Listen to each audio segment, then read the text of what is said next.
Moi, j'ai voulu regarder la réalité en face. C'est cela, oui. Je n'ai jamais eu de compte à l'étranger, ni maintenant, ni avant. Ta gueule! Je ne voulais pas qu'on prenne une photo de moi au petit matin, glauque. Je tiens à dire que c'est un mensonge. Les sbroufs, c'est vous! Du calme, camarade! La République, c'est la fermeté dans l'application de la loi. J'hallucine. Mais je sais pas pourquoi tu t'énerves. C'est que les affaires privées se traitent en privé. Je vais vous faire une confidence. Je me lève le matin et je me couche le soir. Tu fermes ta petite bouche, tu me parles de politique. Bonsoir à tous, bienvenue dans l'Hebdo Politique. Nous sommes ensemble pendant un peu plus d'une trentaine de minutes et pour nous accompagner ce soir, Philippe Chevrier, secrétaire départemental du Front National. L'Hebdo Politique, Nicolas Kirillovitz. Philippe Chevrier, bonsoir.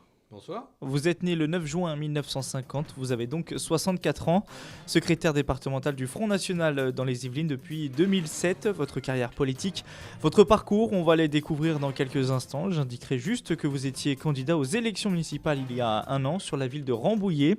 Au second tour, vous aviez réuni un peu plus de 10% des voix, une performance qui vous a permis de devenir conseiller municipal d'opposition. C'est l'UMP Marc Robert qui a été élu maire de Rambouillet avec 46% des voix. Philippe Chevrier, vous n'êtes pas qu'un homme politique, vous êtes également, selon votre compte Twitter, consultant et chargé d'enseignement à HEC, l'école bien connue parisienne. Vous enseignez quoi là-bas ? Des process de revenu management. C'est-à-dire ? Ça consiste à faire le plus possible d'argent avec une tarification mise en ligne avec un système de réservation. Et c'est la manière d'en tirer le meilleur parti financier. Avec vous, on parlera de votre engagement, on essaiera d'apprendre à mieux vous connaître et évidemment, à 2 semaines du premier tour des élections départementales, on abordera justement ces élections. L'Hebdo Politique, le Money Time.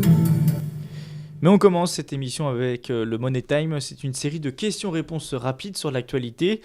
Nous sommes le 8 mars, journée internationale de la femme. 94% des hommes interrogés par Harris Interactive seraient prêts à élire une femme présidente de la République. Qu'est-ce que ça vous inspire ? Rien de spécial. Encore, faudrait regarder, mais a priori, sur le principe, rien de spécial, non. Les Jeux Olympiques à Paris en 2024, vous y croyez ? Les Jeux Olympiques en 2024. Est-ce que vous le voulez ? Est-ce que vous y croyez ? J'y crois, c'est possible. Est-ce que c'est souhaitable ? C'est une autre affaire. C'est quelque chose qui coûte énormément d'argent. Moi, je vais vous dire ma position personnelle sur le sujet. Je pense que les Jeux Olympiques, c'est quelque chose qui appartient à la Grèce antique, depuis toujours, quoi. Et je pense que la communauté internationale gagnerait à financer les Jeux Olympiques régulièrement, mais en Grèce. Comme en 2004. Non, pas comme en 2004, parce qu'en 2004, c'est la Grèce qui a payé. Et d'une certaine manière, à chaque fois, tous les 4 ans, c'est un pays qui se saigne pour faire les Jeux Olympiques. Alors, pour différentes raisons. Il y en a, c'est pour des raisons politiques, hein, on a vu ça récemment. Il y en a, c'est parce qu'ils espèrent que leur pays il trouvera une image meilleure que celle qu'il a actuellement. Et d'autres qui veulent faire du business. Mais faire du business, c'est quand même compliqué, parce que les sommes en jeu sont énormes, et le business qu'on peut faire derrière, il n'est pas garanti. Et en général, c'est pas toujours des bonnes opérations. Si j'en juge d'ailleurs par ce qui s'est passé en Grèce, ça a été le début de la fin pour la Grèce, hein, les Jeux Olympiques. Donc voilà ma position. Faire de la politique, pour vous, c'est source de plaisir, de tourment ou de désillusion ? De tout à la fois. Et parmi les trois, s'il y en a un qui prédomine, ce serait lequel ? Écoutez, non, ça dépend des moments. En ce moment, c'est plutôt du plaisir, hein, parce que bon, les sondages sont bons, les résultats sont bons, l'ambiance est bonne, la motivation de tout le monde est là. Il n'y a pas de dissidence particulière, voilà, donc c'est le bonheur en ce moment, hein, mais c'est pas toujours le cas, et ce ne sera pas toujours le cas. La politique, c'est comme ça. Il y a des hauts, il y a des bas, et donc des désillusions sur les résultats, mais aussi sur les personnes, parce que la politique, c'est beaucoup, un engagement humain et l'animation d'équipe. Et c'est ce qui est d'ailleurs à mon avis, le plus passionnant dans l'affaire. La nouvelle chanson des Enfoirés intitulée Toute la vie fait polémique. Si vous êtes au courant, qualifié d'anti-jeune, de réactionnaire, votre avis sur cette chanson, si vous l'avez vue? Je connais pas. Vous l'avez pas vu? Eh bien, le clip des Enfoirés oppose un groupe de jeunes et les chanteurs des Enfoirés qui leur lancent notamment tout ce qu'on a, il a fallu le gagner, à vous de jouer, mais faudrait vous bouger. C'est ça qui fait polémique. Les Français et l'éducation de leurs enfants, selon un sondage BVA, 85% des Français jugent la plupart des parents pas assez sévères avec leurs enfants. Les parents sont-ils devenus trop laxistes selon vous? C'est pas ça, c'est qu'on a tué l'autorité parentale. C'est plutôt ça. Comme on a tué d'ailleurs toutes les autorités. On a tué l'autorité de l'enseignement, on a tué l'autorité parentale. Donc du coup, effectivement, certains parents qui n'ont pas les moyens financiers qui satisferaient leurs enfants, voient leur autorité totalement dégradée, malheureusement, et ça tourne mal pour ces adolescents. L'hebdo politique sur Sensation. Dans cette première partie de l'hebdo politique, on va parler de vous, Philippe Chevrier. On va apprendre à vous connaître un peu mieux à travers notamment votre engagement politique. Peu d'informations circulent sur vous, sur votre vie. On sait évidemment que vous êtes le secrétaire départemental du Front National dans les Yvelines. Concrètement, vous êtes le numéro 1 du parti frontiste dans le département. Depuis quand date votre engagement au sein du Front National? Est-ce que vous avez toujours été engagé aussi au sein du FN? Non. Alors ça fait, pour répondre à la première question, ça fait une vingtaine d'années à peu près. Je suis au Front National, mais j'ai été longtemps électeur à gauche, au Parti Socialiste. J'ai même eu ma carte au Parti Socialiste. Qu'est-ce qui a fait juste avant d'arriver au Front National? Pour une raison très simple, c'est que j'ai toujours été inquiet d'une immigration galopante, donc que j'en avais fait part au sein du Parti Socialiste et que j'avais reçu un accueil mitigé pour le moins sur cet aspect-là. Et puis, je voyais aussi que la manière dont l'Europe se construisait nous amenait à une impasse. Et ça aussi, c'était un discours qui n'était pas audible au sein du Front National, au sein du Parti Socialiste. Donc, voilà. Je ne suis pas resté longtemps, contrairement à d'autres. Je ne suis pas resté longtemps. J'ai dû rester 6 mois. Au sein du Parti Socialiste? Ouais. Et c'était votre premier engagement politique, c'était au sein du PS alors? Ouais, et j'ai compris vraiment très vite que voilà, c'était une pas impasse. Pour vous. Et il se trouve qu'à ce moment-là, j'ai rencontré Jean-Marie Le Pen, que moi, je n'ai rien abandonné sur mes volontés de justice sociale, etc., d'ascenseur social, etc., tout ce qui fait la République. Et je voulais m'assurer donc auprès de Jean-Marie Le Pen qu'il était aussi sur cette ligne-là. Et effectivement, il m'a donné les preuves qu'il était sur ces lignes-là, et c'est ce qui m'a fait adhérer. En plus, je lui ai demandé très clairement des assurances sur le fait de savoir s'il était raciste, antisémite ou quoi, parce que, bon, évidemment, tout ce qu'on lit dans la presse, dans les médias, vous incite à poser ce genre de questions. Et il m'a donné toutes les assurances sur ce sujet-là, et comme je le connais maintenant de longue date, personnellement, je dirais intimement, j'en ai la certitude totale. Voilà. Jean-Marie Le Pen, qui était le président du Front National à l'époque, aujourd'hui c'est Marine Le Pen, sa fille. Qui est meilleur président selon vous? Ils ont été chacun président du Front National avec leurs qualités et, on peut le dire, leurs défauts. Ils ont été tous les deux extrêmement brillants. Jean-Marie Le Pen a construit un parti politique de rien. Je dirais, il est parti de rien. Voilà un parti politique qui fonctionne comme une horloge. C'est quand même un succès extraordinaire. Personne d'autre, à ma connaissance, n'a réussi ce projet, quoi, cette ambition. C'est, à part les grands partis, mais qui ont toujours existé, qui ont changé de nom, etc. Non, mais il y avait toujours une structure derrière. Mais créer de rien un parti politique, c'est quand même un exploit formidable. Bon, quant à Marine Le Pen, elle a un talent pour s'exprimer à la télévision et sur les médias qui est inégalé. Et ses défauts, alors, vous disiez que chacun avait leurs défauts. Les défauts de Marine Le Pen, c'est lesquels? C'est quelque chose qui me regarde entre Marine Le Pen et moi, voilà, passant. Concernant le Front National, comment vous jugez l'évolution de votre parti? Le trouvez-vous différent de ses débuts ou les valeurs sont restées les mêmes? Moi, je crois que les valeurs sont restées les mêmes. Enfin, je veux dire, les valeurs, c'est un peu difficile. Le programme est resté le même. Voilà. À mon avis, les valeurs ont évolué. Monsieur Avec Philippot, leur temps. Avec le temps, je veux dire. Oui, avec le temps. C'est-à-dire que Philippot, Marine ont, à mon avis, été assez fermes sur un certain nombre de choses qui font que on peut considérer que le parti a été nettoyé d'un certain nombre de choses qui étaient, à mon sens, pas présentables. Et j'en suis très content. Vous, qui êtes un représentant local du Front National, est-ce difficile de se faire une place au sein d'un parti, on va dire, si intimement lié à la famille Le Pen? Est-ce que c'est pas un parti beaucoup trop dynastique, finalement, comme on peut le penser, en tout cas de l'extérieur? Alors, ça a des avantages et des inconvénients. Ça a des inconvénients parce que effectivement, ça ressemble un peu à une PME, quoi. Donc, effectivement, où vous êtes dans les petits papiers, où vous ne l'êtes pas. Bon, et donc tout ça, quand même, même si le parti, dans ses statuts, fonctionne d'une manière démocratique, évidemment, ça a des influences, des biais qui peuvent gêner. Bon, c'est un gros avantage. C'est un gros avantage en ce sens que ça confère une unicité de pensée à ce parti politique qui le rend efficace sur le long terme. C'est-à-dire que vous me disiez, est-ce qu'on a, par exemple, évolué sur le programme? Ben non, on n'a pas évolué sur le programme. C'est toujours le même depuis 30 ans. Bon.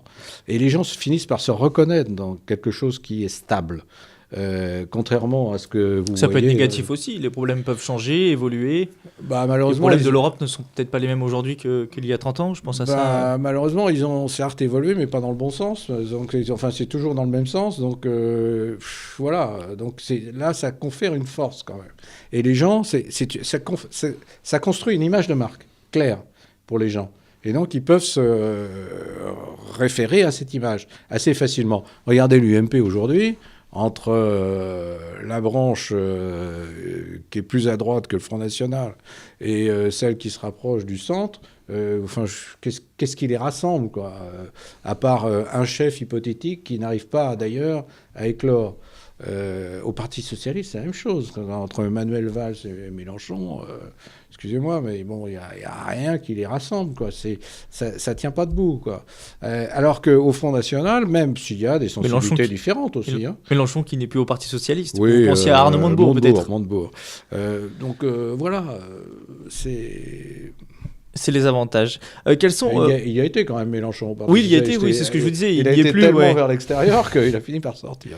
Quels sont vos rapports personnels avec la direction nationale du parti? Est-ce que, en tant qu'élu local, vous êtes souvent en contact avec Marine Le Pen ou Florian Philippot, le numéro 2 du Front National? Écoutez, personnellement, je ne suis pas au bureau politique, donc non, je ne suis pas très souvent en contact avec eux. Est-ce que les dirigeants sont proches des élus locaux?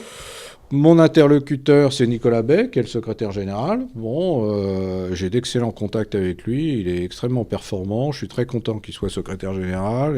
Il résout plein de problèmes. Il est à l'écoute. Ça marche très bien. Alors, la montée du Front National s'accélère depuis l'élection présidentielle de 2012. Votre parti est même arrivé premier aux élections européennes en mai l'an passé. 2 mois auparavant, vous avez même réussi à remporter une dizaine de mairies, dont celle de Mantes-la-Ville dans les Yvelines. Que représentent ces villes remportées pour vous? Ce sont des vitrines politiques qui permettent d'appliquer votre programme et de montrer qu'il est tenable? Alors, c'est d'abord l'occasion pour nous de montrer qu'on est capable de gérer des collectivités territoriales. On a été souvent accusé dans le passé d'avoir ce défaut, d'avoir échoué à un certain moment. Il y avait eu des expériences compliquées c'est-à-dire que oui, c'est des gens qui étaient un peu borderline, qui d'ailleurs étaient passés à l'UMP, qui avaient fait aussi... Bon, voilà, on ne va pas revenir là-dessus. Donc maintenant, on a un nouveau challenge. On a 10 communes à mener, à manager. Si je puis dire, il faut les réussir. C'est un objectif fondamental. Voilà, donc ça, c'est... alors, qu'est-ce que ça veut dire réussir? Alors, premièrement, nous, on considère que il y a eu pendant ces dernières années, et il n'y a pas que nous, la Cour des comptes aussi le dit, c'est que les collectivités territoriales ont été gérées de manière un peu laxiste, quoi.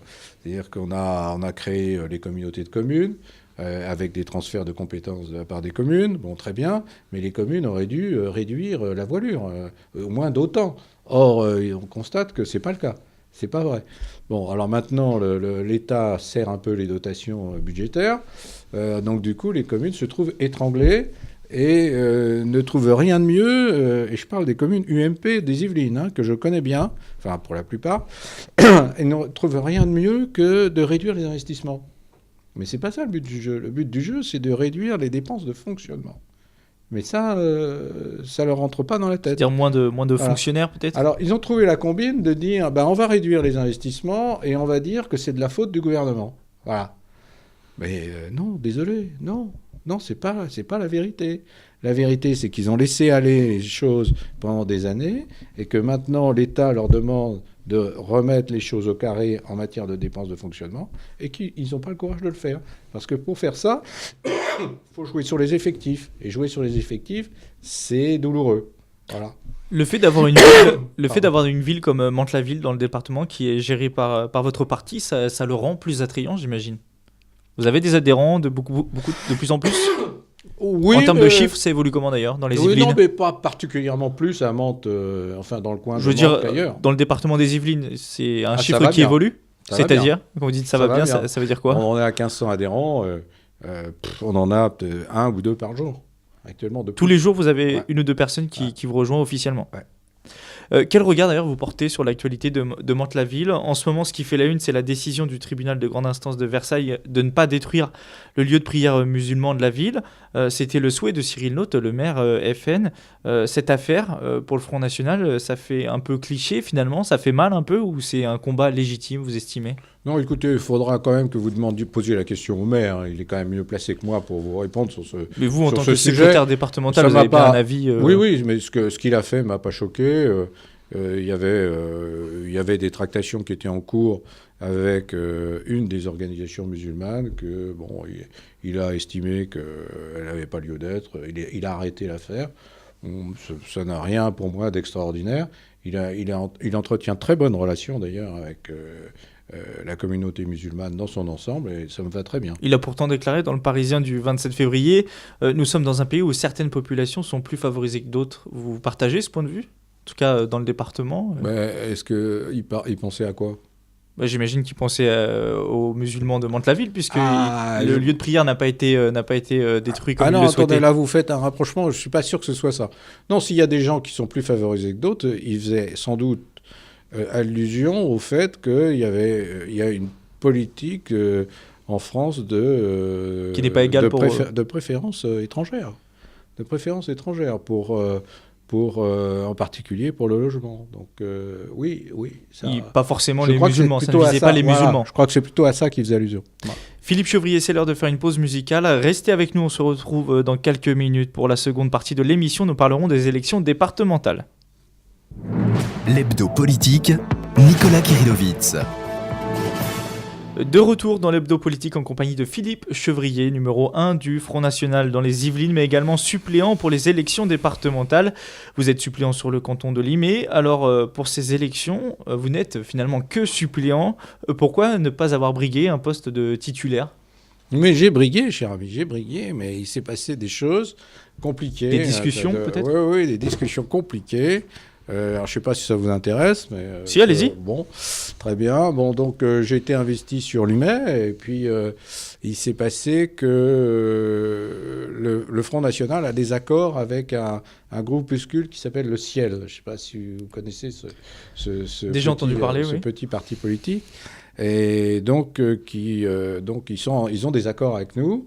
Et on présente des candidats communs dans un certain nombre de cantons. Ça semble pas vous ravir. Écoutez, en ce qui concerne mon expérience personnelle, j'ai quelques raisons, puisque un candidat du Ciel a souhaité se faire désigner sur Limay. Et donc, après de longues discussions, plusieurs semaines, Marine Le Pen a fini par dire non, c'est le secrétaire départemental qui doit choisir, etc. Il peut se mettre où il veut, c'est très bien qu'il soit à Limay. Donc désolé, mais non. Ce candidat du Ciel n'aura pas le canton de Limay. Alors lui a réfléchi 15 jours et puis il est revenu en disant maintenant je voudrais Bonnières. Ah oui, mais Bonnières, Il y avait déjà c'est quelqu'un. mon numéro 2 qui était dessus. Voilà, François Simeoni, qui était également investi déjà. Et là, malheureusement, on n'a pas eu gain de cause. Et donc, c'est Alexandre Delport, donc le candidat du Ciel, qui a eu l'investiture. Et du coup, François Simeoni, qui est sans doute le meilleur d'entre nous, je le dis très, très honnêtement, très, très sincèrement, s'est trouvé sans poste, quoi, sans... Voilà. Donc, Vous avez cédé votre place, entre guillemets. Tout à fait naturellement, puisque je l'avais un peu entraîné dans cette galère, puisque lui était sur Versailles, de même que moi sur Rambouillet. Donc j'ai cru bon de lui céder ma place. Aujourd'hui, le Front National est uni pour ces élections ou il y a des tensions du coup du fait d'une affaire comme celle-ci? Non, on est unis. Il n'y a pas de souci à l'intérieur du Front National. Alors vous êtes présent sur les 21 cantons qui composent les Yvelines. Vous présentez en tout 42 candidats puisque, je le rappelle, pour ces départementales, les candidats se présentent en binôme homme-femme. Trouver 42 candidats, ça a été difficile? Non. Pour le Front National? Non. Ça, je vous dis, il n'y a pas eu de casting, ils sont venus à vous, les gens? C'est ce qui vous explique d'ailleurs qu'il y a eu ces problèmes-là, c'est qu'on avait trop de candidats, quoi. Donc on a eu des choix à faire. Bon, je vous dis pas, pour trouver des femmes, ça a peut-être été un petit peu plus compliqué. Vous avez fait comment? Vous avez dû aller vous-même chercher les gens? Ah non, on leur a simplement demandé, on a demandé à nos adhérents et nos adhérentes s'ils voulaient y aller. Et voilà, ça s'est très bien passé très rapidement. C'est-à-dire qu'on avait, je crois qu'en novembre, on avait tout le monde déjà. Est-ce que c'est compliqué pour un homme ou une femme qui n'est pas forcément engagé en politique d'avoir l'étiquette FN accolée à son image ou à son nom? Oui. Je crois que c'est compliqué pour tout parti politique déjà. Déjà, d'afficher ses opinions politiques, c'est quelque chose qui n'est pas tellement accepté dans notre société. Bon. D'ailleurs, je crois bien que... Vous avez eu des refus justement à cause de ça, la peur d'être stigmatisé ou en tout cas pointé du doigt par ses collègues, sa famille? Bien sûr. Et en plus, au Front National, qui est quand même très stigmatisé par la presse, ça l'est encore plus. C'est évident. Mais de moins en moins, en même temps. De moins en moins.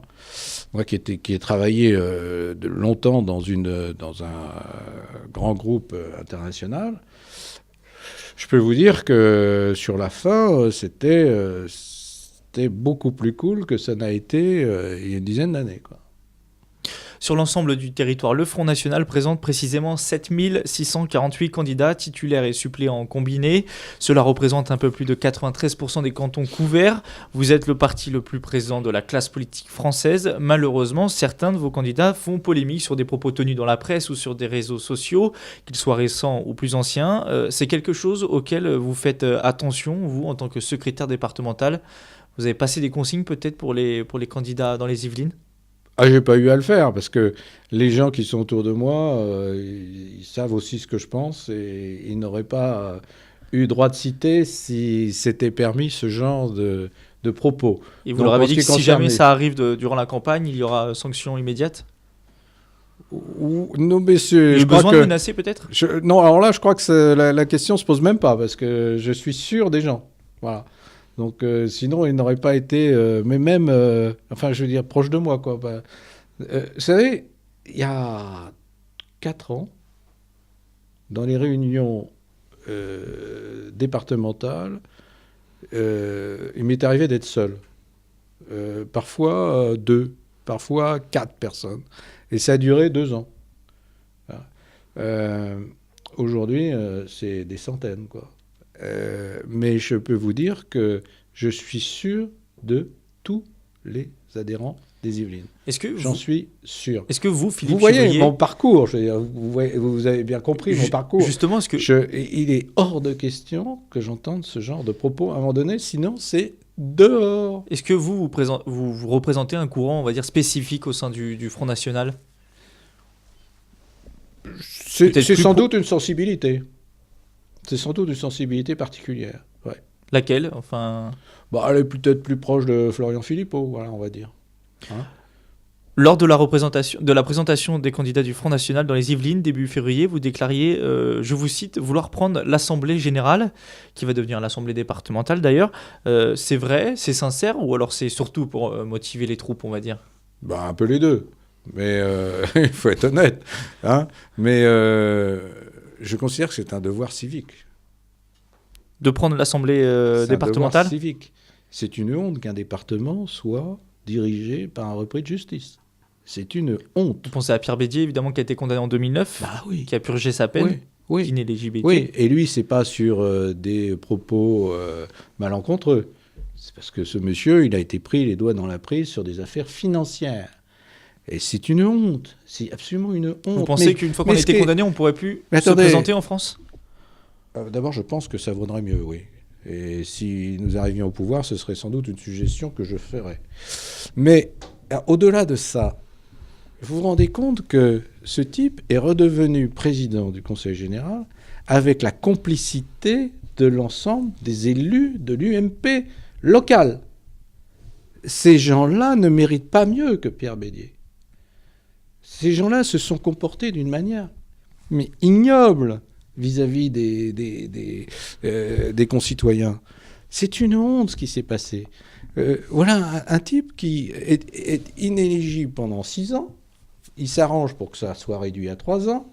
Le jour où les 3 ans sont terminés, non, il n'attend pas une seconde, quoi. Il n'attend pas l'élection normale suivante. Non. Vous mettez un point d'honneur à le battre sur le canton de Mantes-la-Jolie. Il fait démissionner son successeur.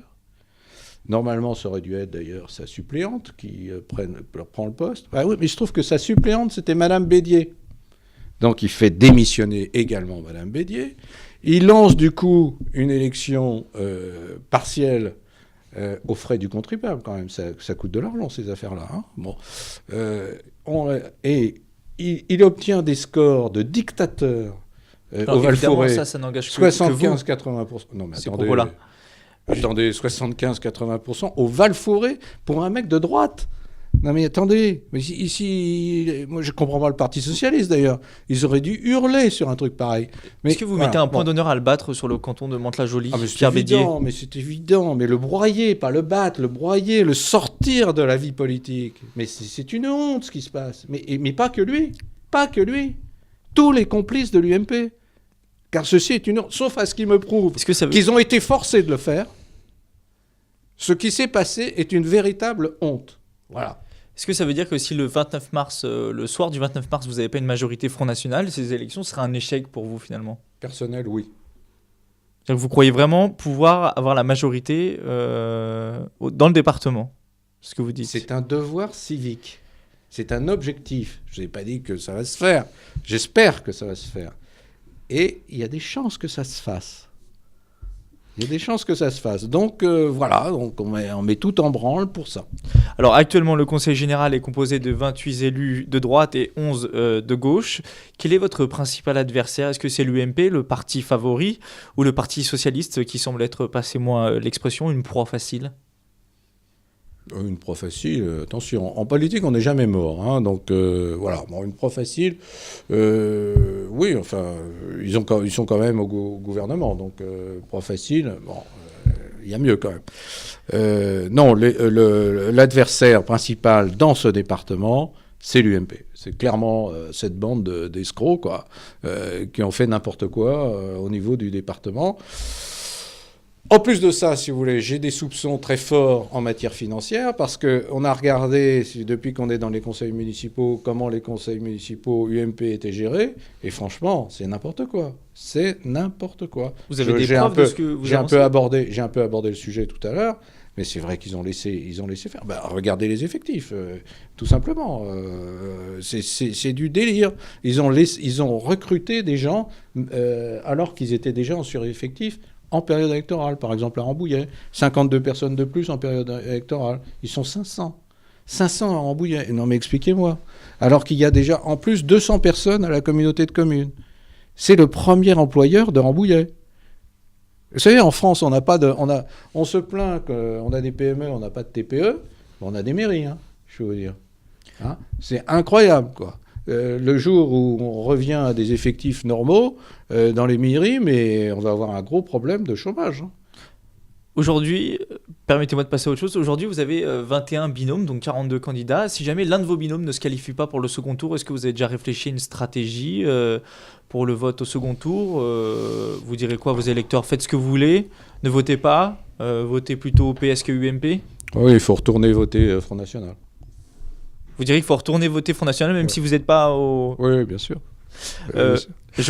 Je rappelle que seront qualifiés pour le second tour le 29 mars les binômes qui auront atteint la barre des 12% des 12,5% des électeurs inscrits. Est-ce que pour ces élections, vous avez essayé de nouer des alliances sur certains cantons avec l'UMP ou avec Debout la France, le parti de Nicolas Dupont-Aignan ? Vous voudriez le savoir C'est une si vraie je vous pose la question. C'est une vraie question. Non, mais c'est pour rire. Non, sérieusement, écoutez, puisqu'il y a beaucoup d'électeurs du Front National qui disent pourquoi pas s'allier avec l'UMP sur certains cantons. On le sait dans les sondages, ils sont une majorité même, ils sont à près des trois quarts. L'essentiel de ma motivation, je vous l'ai dit d'ailleurs tout à l'heure, c'est l'Europe, pour rentrer au Front National. Donc regardez tous ces partis, alors pas Debout la France, mais tous les autres sont en faveur de cette construction européenne de Bruxelles. Donc il n'y a absolument aucune chance qu'on s'allie avec eux, et moi en tête. Donc voilà. Si vous avez des élus UMP qui vous disent on a la même vision de l'Europe que vous, est-ce que vous pourriez, mais on n'a pas les mêmes convictions sur d'autres politiques, est-ce que vous pourriez, dans ce cas-là, nouer des alliances ? Oui, alors vous leur dites, il faut venir du côté du FN. Ils sortent de l'UMP. Il faut arrêter les blagues. Parce que alors, ce que vous dites est tout à fait intéressant, parce que tous les interlocuteurs que j'ai de l'UMP dans les Yvelines, il n'y en a aucun qui a voté les traités. Donc c'est à mourir de rire. Ils sont encore à l'UMP. Tous. Tous. Ah non, moi je n'ai pas voté les traités. Non mais ils se moquent du monde, quoi. Ils se moquent du monde. Ils sont dans un parti qui est pro-bruxellois et voilà qu'ils me tiennent des discours comme ça pour essayer de casser mon argumentation. Mais c'est absolument lamentable. Et en ce qui concerne Debout la France, qui présente 8 Debout la France, c'est vous avez différent. Eu des contacts avec eux peut-être ? mais apparemment, non, j'ai pas de contact avec eux. Bon, effectivement, avec eux, les choses seraient possibles. Mais moi, c'est à Marine Le Pen d'en décider. Moi, j'ai pas à me mêler de ça. Les choses sont très claires. On a des chartes. Si au deuxième tour, il y a des candidats qui veulent signer notre charte sur le plan financier, etc., écoutez, oui, faut regarder, quoi. Mais c'est pas moi qui vais en décider. Ça remonte au plus haut niveau de Marine Le Pen. Pour l'instant, il n'en est pas question dans les Yvelines. Que ce soit d'un point de vue national ou local, est-ce que le Front National peut gagner tout seul des élections aujourd'hui ? On l'a vu dans le Doubs, ils étaient arrivés en premier au premier tour. Pas loin. Oui, mais au second tour, manque de peau, vous n'avez pas gagné. Pas loin, pour une candidate qui s'est quand même laissée aller à des propos, pour le coup, mais enfin, il y a longtemps. Et puis sortis de leur contexte, etc. Parce qu'il y a et sur le long terme, sans alliance, c'est jouable mais elle avait quand même cette casserole, quoi. Donc, et elle est arrivée à 48, si ma mémoire est bonne. C'est ça. Bon, chez moi, ils sont très clean, Donc, comptez pas à ce qu'ils s'arrêtent à 48, ils vont passer à 52. Et sur les alliances, donc, vous pouvez gagner tout seul, c'est ce que vous dites ? Oui, mais bien sûr. Mais bien sûr qu'on peut gagner tout seul. Enfin, promenez-vous dans les marchés, vous allez voir les gens ce qu'ils vous disent. On est d'accord avec vous. Allez-y. Alors, jusqu'à présent, c'était mais. Bon, maintenant, le mais, on l'entend plus. Voilà la différence. Donc, voilà. Moi, je m'attends à ce que, tôt ou tard, ce ne sera peut-être pas à ces élections-là, mais le basculement aura lieu, c'est sûr. Un mot pour terminer sur l'abstention. Elle sera, c'est presque sûr, la gagnante de cette élection. On devrait atteindre plus de 55% selon les derniers sondages. On dit souvent que ça joue en faveur du Front National. Vous en pensez quoi ? C'est le contraire. Vous dites que s'il n'y a pas d'abstention, vous serez plus fort ? Oui, parce que les abstentionnistes, quand ils viennent voter, ils votent Front National. Donc, oui, c'est... Donc vous leur dites venez voter ? Bien sûr, venez voter. Et vous allez voir que le fait que les sondages nous soient très favorables, ça va sans doute faire réfléchir un certain nombre d'abstentionnistes qui se disent, tiens, pour une fois, peut-être que ça vaut le coup d'aller voter. Et on va en mettre un de plus pour le Front National. Voilà, donc j'attends à ce qu'ils fassent ça, bien sûr. L'hebdo politique, Nicolas Kirillovitz.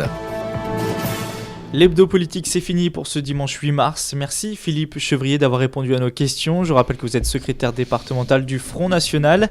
On se retrouve la semaine prochaine. Nous serons cette fois-ci en compagnie d'Henri Peyeux, maire de Coignères depuis presque 30 ans. Il a annoncé sa future démission. Ça sera pour avril prochain. On reviendra là-dessus avec lui.